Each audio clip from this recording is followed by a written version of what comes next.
Sandra Rodríguez and Rocío Gallegos work on an investigative team in one of the most dangerous cities in the world for journalists. They put their lives on the line to report on organized crime, drug trafficking, and corruption in the Mexican border city, Juárez. 65 journalists have been killed in the past decade of violence in Mexico, and these two reporters have felt the pain. Two of their colleagues at El Diario de Juárez have been gunned down since 2008. I was in shock. Fue juntar a todo el equipo en esta oficina. I had to get the team together here in this office and tell them we're going through a critical time. We are on alert, but the paper still needs to go out tomorrow.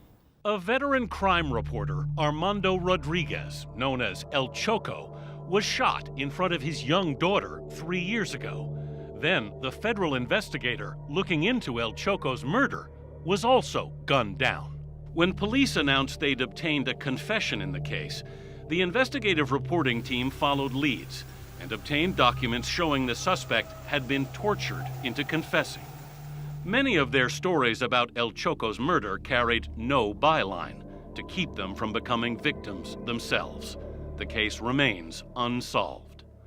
Last year, a photographer for the paper, Carlos Santiago, was gunned down in the parking lot of a shopping mall, another victim of rampant drug violence.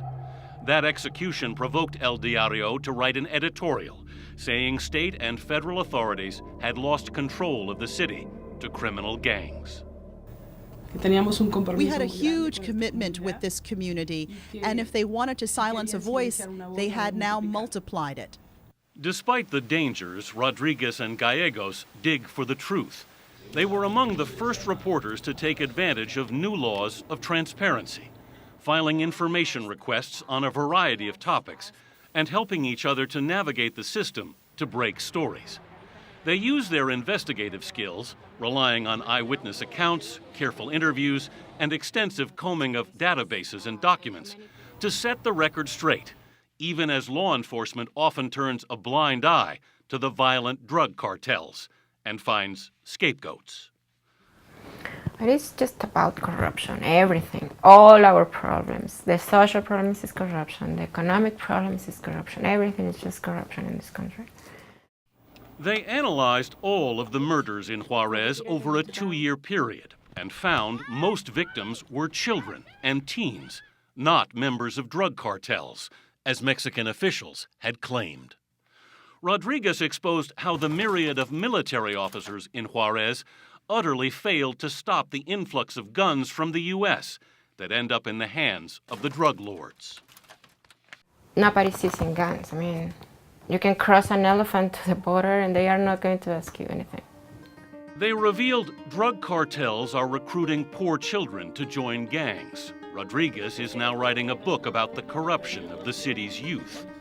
Gallegos exposed the government's broken promises to address social problems, leaving the youth adrift and easy prey to the gangs. Gallegos even set the record straight on the massacre of several teen football players who were holding a party. One of the victims' brothers helped her reconstruct the evening.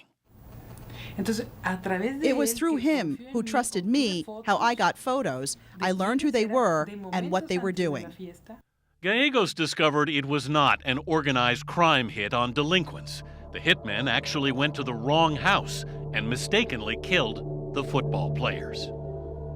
While many news organizations in Juárez have stopped covering the drug war, intimidated into silence, Rodriguez and Gallegos are exposing the corruption and crime that rages around them.